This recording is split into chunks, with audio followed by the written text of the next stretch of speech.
जेड़ा साईं हड़ एक जेड़ा, हड़ एक जेड़ा साईं हड़ एक जेड़ा।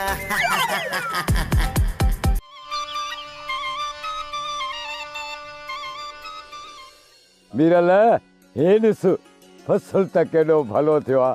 अरे मता न मने असांजी ॾिनल हो दर ते कलर खे। बाबा साईं मञुमि, जे न मञींदुसि त पघार तो हथ खणणो पवंदो। सो इन करे वाह वाह वाह वाह वाह जो फसल थियो आहे साईं वाह। मतलब त मजबूरी में थो मने, बाक़ी मां कूड़ थो ॻाल्हायां ईअं नी। बाबल मूं तव्हांखे कूड़ो नाहे चयो।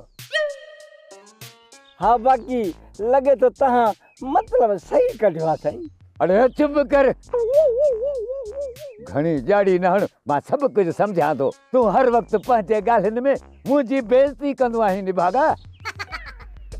हा मूंखे मिड़े ॻाल्हि सम्झ में थोरी देरि ईंदी आहे। इहो बि शुक्र आहे जो ॻाल्हि तोखे सम्झ में त ईंदी आहे। अलाए मूं वरी सम्झो तोखे त इन शइ जी वरी परवाह ई न आहे। अरे हाणे वात बंदि कर, वात बंदि कर, कम जी ॻाल्हि ॿुध निभागा। भला हे जेके फसल काया पिया आहिनि इन्हनि जे मालिकनि ॾे घणी बकाया आहे, इहो त ॻाल्हि कर न। बाबल जे व्याज समय ते हिसाब थियो न, हिननि खे इहो फसल बि असांखे ॾियणो पवंदो ऐं वरी पैसा बि असांजा बीहंदनि मथां। ओ हिते अच न। अरे हिनखे चइबो आहे कारोबार, कमाइनि हिकिड़ा ऐं खाऊं असां। कीअं थो सम्झे? पर बाबा हिकिड़ी ॿी ॻाल्हि बि अथई, चवंदा आहिनि त व्याजी माण्हू खे पर ई नसीब न थींदी आहे। अरे इहा चवणी आहे। मां को व्याज माण्हुनि खे बंदूक जे ज़ोर ते थो ॾियां छा? अरे ॾुखे वक़्त में मां हुन जी मदद थो कयां, जेकॾहिं थोरो मुनाफ़ो थो वठां, इहो मुंहिंजो हक़ आहे, हक़।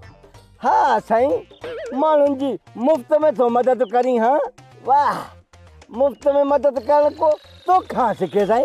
अरे ॻाल्हि त ॿुध, पघार तोखे मां थो ॾियां, वरी मूंसां ई इहो थो करे। सच मज़ाक पिया कयमि बाबा। पोइ इहा ॻाल्हि कर न निभागा, अच्छा इहो टिजारींदो न कर। अरे हल त हाणे हलूं उतां कदे, मतां कंहिंखे कलर पंजर खपे, हलिया।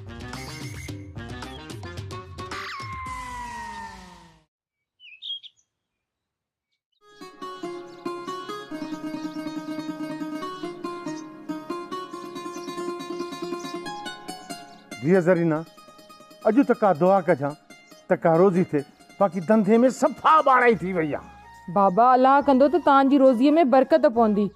मां त रोज़ दुआऊं कंदी आहियां, पर मिलंदो उहो ई जेको नसीब में आहे। इहा त तुंहिंजी सही ॻाल्हि आहे धीअ, पर बुंडेल लाइ काॾे हलियो आहे? दुकान ते वञण जो टाइम थी वियो आहे। बुंडेल, ओ पुट बुंडेल, अरे अचो भाउ, अॻे ई देरि थी वई आहे।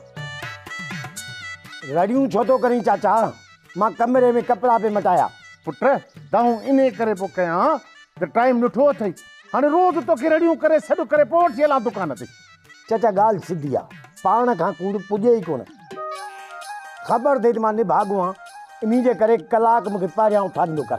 मुंहुं बि अथई भलो जो मुंहिंजे पीउ सां तोपतो सुपतो ॻाल्हाए। न चई मां, वाकई निभागे में सच ॻाल्हाइण जी बीमारी आहे।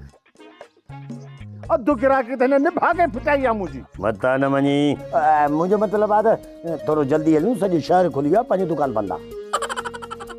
जीअं माशाअल्लाह, हाणे असां हलूं था, मंझंदि जी मानी टाइम सां कजां, पाणे बुंडेल रुक पाए अचे खणी वेंदो। अचो बुंडेल, हलो। हड़ एक जेड़ा, हड़ एक जेड़ा साईं हड़